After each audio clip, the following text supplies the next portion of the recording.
그럼 이번이 처음이 아니란 말씀이신가요? 제가 지금까지 3,422명의 학생을 가르쳤습니다. 그 중에는 훌륭한 기업인도 있었고 큰 돈을 번 사업가도 있었죠. 하지만 단 한 번도 그 아이들에게 돈을 빌리자는 생각은 하지 않았습니다. 제자들 앞에서 당당하고 싶었거든요. 그런데 지금 사위 될 사람의 아버님께서는 제 아들의 결혼을 담보로 돈을 빌리시겠다는 겁니까? 지금 이 자리에서 전 두 가지를 선택할 수 있습니다. 4억을 빌려드리고 제 아들의 결혼을 진행하거나 아니면 제가 30년간 가르친 제자 중 지금 검찰에 있는 아이에게 전화를 하거나. 안녕하세요. 인생 노트입니다. 오늘의 사연은 한 아버지의 마지막 자존심에 대한 이야기입니다.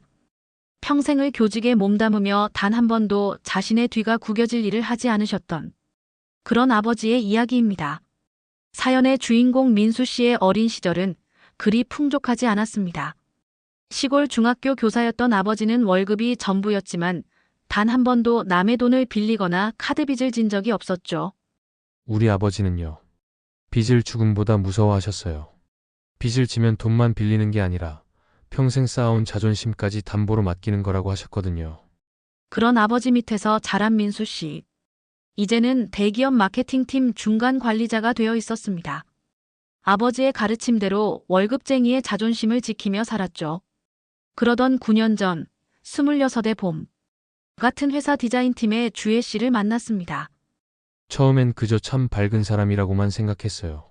매일 아침 사무실에 들어설 때면 제일 먼저 인사하고 야근하는 동료들 컵라면이라도 끓여주는 그런 사람이었죠. 부모님과 함께 살면서도 늘 웃음을 잃지 않는 모습이 참 예뻤어요. 커피 한 잔으로 시작된 대화. 야근길에 우연히 마주친 퇴근길 저녁. 같이 일하다 보니 자연스레 가까워졌고 서로의 마음을 확인하는 데는 그리 오랜 시간이 걸리지 않았습니다. 아버지, 제가 결혼하고 싶은 사람이 생겼습니다. 그날 밤 들기름 냄새에 물씬한 시골집 마당에서 평생 술을 멀리하시던 아버지가 처음으로 소주를 꺼내셨습니다. 이제 내가 진짜 어른이 되는구나. 떨리는 목소리로 건네신 술잔. 민수 씨는 그때 아버지의 눈가가 붉어졌던 걸 똑똑히 기억한다고 합니다. 상견례는 3월의 어느 날로 잡혔습니다. 주혜 씨의 아버지는 중견 건설회사 이사였고 어머니는 백화점 의류팀 실장이셨습니다. 처음엔 다 좋았어요. 정말 다 좋았단 말입니다. 민수 씨의 목소리가 흔들립니다. 그날의 기억을 떠올리는 게 아직도 힘든 듯 했습니다. 아무도 몰랐습니다. 그날 이후로 한 가족의 지난 30년이 완전히 뒤집어지게 될 거라는 걸, 그리고 제 아버지가 마지막 자존심을 걸고 싸우게 될 거라는 걸. 강남의 한정식집. 민수 씨의 아버지는 처음으로 고급 한정식을 경험해 보셨습니다. 아버지가 메뉴판을 보시더니 손이 살짝 떨리시더라고요. 한 상에 10만 원이 넘는 가격이 평생 검소하게 사신 아버지께는 너무 부담스러우셨나 봐요. 하지만 예비장인 어른이 먼저 손을 들어 제지하셨습니다. 선생님, 제가 준비했습니다. 오늘은 제가 모시는 자리니까요. 그 말에 아버지는 잠시 굳은 표정을 지으셨지만 이내 수긍하시며 감사하다는 말씀을 건네셨죠. 지금 생각해보면 그때부터였던 것 같아요. 뭔가 잘못되어 가고 있다는 느낌이. 음식이 나오고 대화가 오가는 동안 예비 장인어른의 화려한 대화가 이어졌습니다. 해외 골프 라운딩 이야기, 자녀들 유학 보낸 이야기, 최근 분양받은 평창 펜션 이야기까지. 우리 아버지는 그저 조용히 앉아 계셨어요. 평생 시골 중학교에서 아이들을 가르치시며 그저 정직하게 사신 게 전부인 분이었으니까요. 식사가 거의 끝나갈 무렵 예비 장인어른의 표정이 급격히 어두워졌습니다. 그동안의 밝은 목소리는 온데간데 없고 마치 다른 사람이 된 것처럼 침통한 얼굴이었죠. 선생님, 사실 드릴 말씀이. 그 순간 민수 씨의 아버지가 천천히 수저를 내려놓으셨습니다. 마치 무언가를 예감하신 것처럼. 아이고, 선생님. 우리 지혜가 복이 참 많습니다. 예비장인 어른이 은근히 민수 씨를 칭찬하기 시작했습니다. 요즘 젊은 사람들은 다들 부모 도움 받아서 결혼하는데 이렇게 자기 힘으로 여기까지 올라온 걸 보니. 민수 씨의 아버지는 겸손하게 답하셨습니다. 아닙니다. 아직 부족한 게 많습니다. 그래서 말인데, 예비 장인어른이 잠시 말을 고르시더니 혹시 신혼집은 어떻게 준비하실 생각이신가요? 순간 테이블의 분위기가 미묘하게 변했습니다. 예비 장모님은 남편을 걱정스럽게 바라보셨고 주애는 고개를 살짝 숙인 채 있었습니다. 아직 구체적으로는 민수 씨가 조심스레 답하려는데 예비장인 어른이 말을 끊으셨습니다. 사실 제가 좋은 정보가 있어서 그러는데, 강남 쪽에 괜찮은 분양권이 하나 있습니다. 프리미엄이 좀 있긴 한데, 이 정도면 훗날 자산 가치도. 민수 씨의 아버지가 천천히 고개를 들었습니다. 교직 생활 내내 월급으로만 살아오신 분이 프리미엄이란 단어에 작은 한숨을 내쉬셨죠.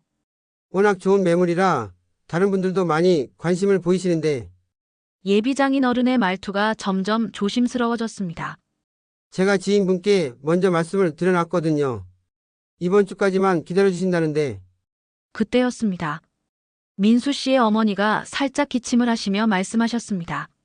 저희도 신혼집 정도는 마련해주고 싶지만 워낙 갑작스러워서. 그래서 제가 드릴 말씀이, 예비장인 어른의 목소리가 점점 떨려왔습니다.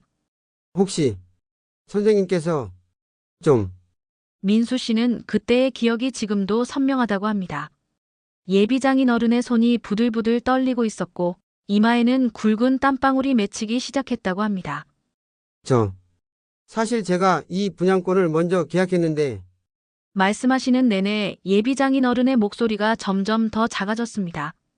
지금 제가 맡은 현장에서 문제가 생겨서 계약금을 못 맞추게 됐습니다. 테이블에 무거운 침묵이 내려앉았습니다. 예비 장모님은 남편의 팔을 꼬집으며 제지하려 했지만 이미 예비장인 어른의 입에서는 계속해서 말이 쏟아져 나왔습니다. 원래는 제가 해결하려고 했는데 여기저기 알아봐도 방법이 없어서, 혹시 선생님께서 좀 도와주실 수 있으신지. 민수 씨의 아버지는 천천히 안경을 벗으셨습니다. 그리고 손수건으로 안경을 닦으시며 차분히 물으셨죠. 금액이 얼마나 되십니까? 4억 정도. 순간 민수 씨의 어머니가 헉하는 작은 탄성을 내뱉으셨고 누나는 손으로 입을 가린 채 굳어버렸습니다. 하지만 예비장인 어른의 말은 계속됐습니다. 이번 달만 넘기면 제가 곧 이사장 자리도 올라가고 회사 물량도 많이 들어올 예정이라. 그때였습니다. 민수 씨의 아버지가 무언가 깨달은 듯 천천히 물으셨습니다. 혹시 지금 말씀하시는 이 분양권 정말 우리 아이들 신혼집으로 준비하신 겁니까? 예비장인 어른의 얼굴이 순간 하얗게 변했습니다. 입술이 파르르 떨리더니 고개를 푹 숙이셨죠. 아닙니다.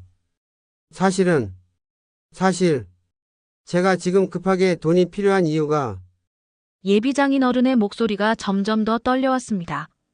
현장에서 자재비를 좀 돌렸었는데, 그 말을 듣는 순간 주애가 아버지 라고 외치며 울음을 터뜨렸습니다. 장모님은 이미 손수건으로 눈물을 훔치고 계셨고요. 원래는 다음 공사 대금으로 메꾸려고 했는데 그 현장마저 문제가 생기는 바람에. 민수 씨의 아버지는 묵묵히 앉아 모든 이야기를 들으셨습니다. 그리고 잠시 침묵 후 나지막한 목소리로 물으셨죠. 그럼 이번이 처음이 아니란 말씀이신가요? 예비장인 어른은 대답하지 못했습니다. 그 침묵이 모든 걸 말해주고 있었죠. 이번만 도와주시면 제가 꼭 한 달 안에 갚겠습니다. 이자도 넉넉히 쳐서. 그때 민수 씨 아버지가 주머니에서 낡은 수첩을 꺼내셨습니다.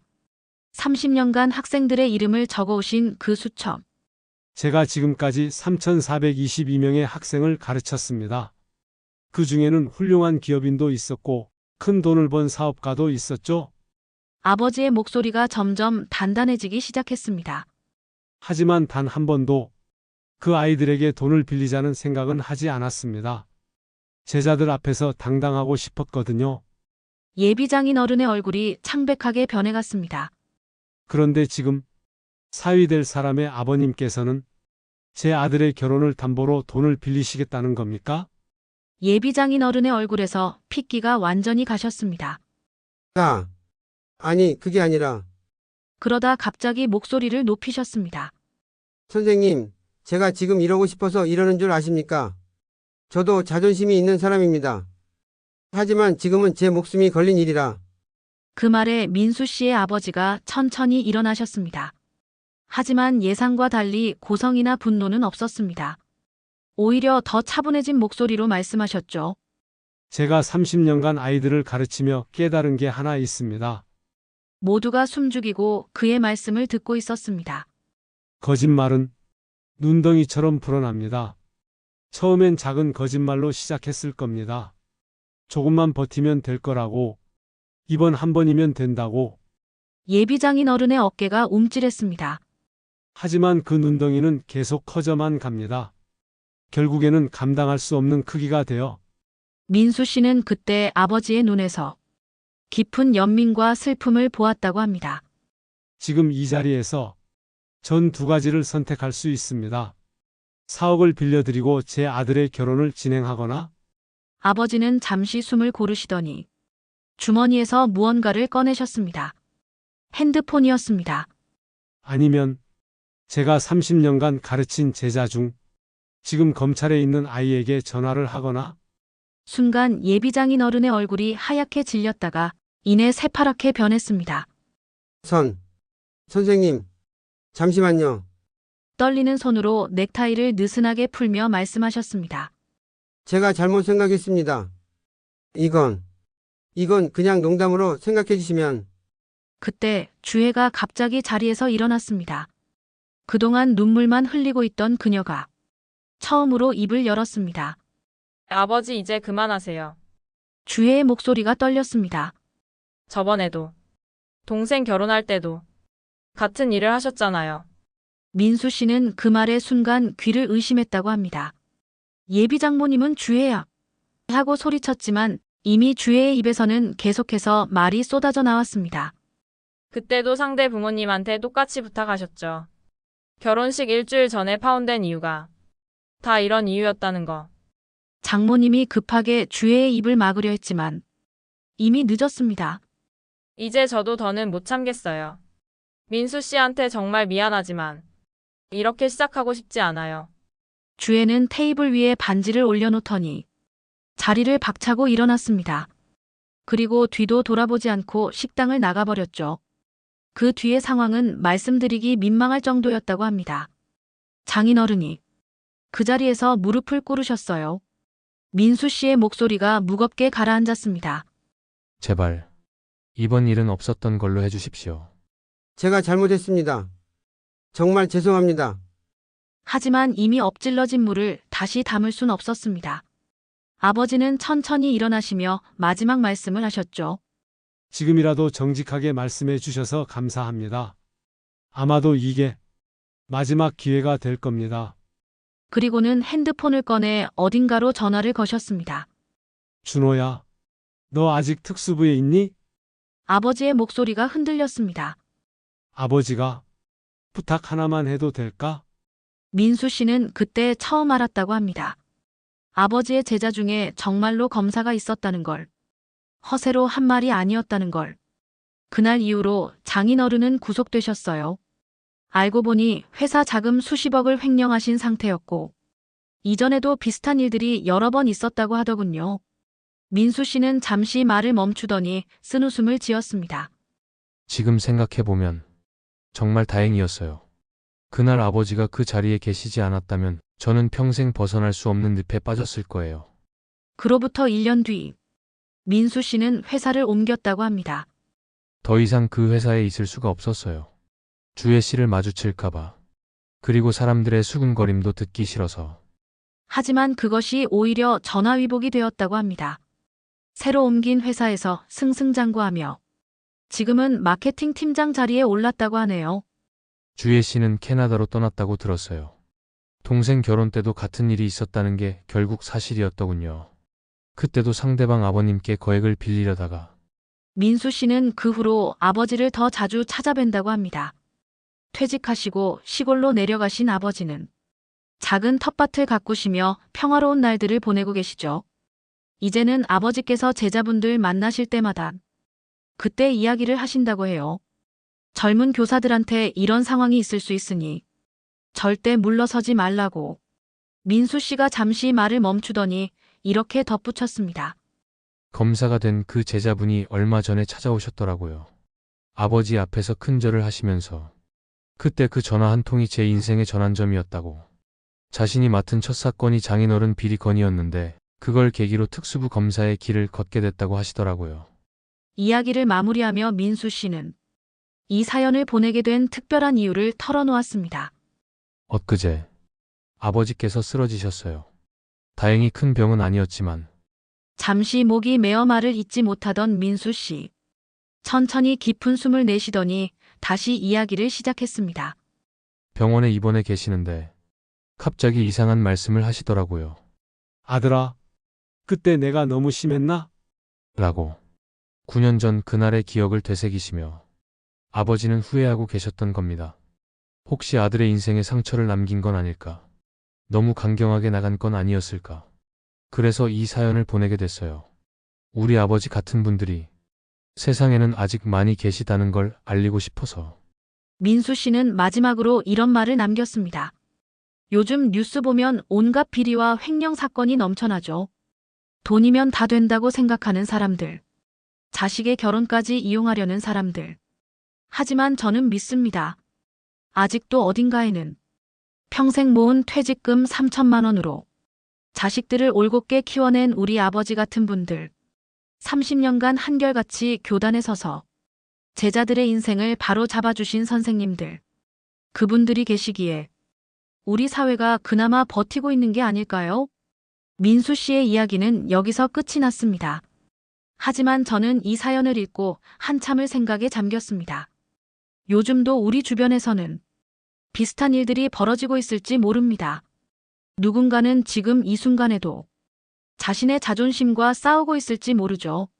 민수 씨의 아버님처럼 자신의 가치관을 지키기 위해 홀로 고군분투하는 분들이 계실 겁니다. 여러분의 부모님은 어떠신가요? 혹시 지금 여러분의 부모님도 자식을 위해 홀로 깊은 고민을 하고 계시진 않나요? 오늘 밤 부모님께 전화 한 통 드려보는 건 어떨까요?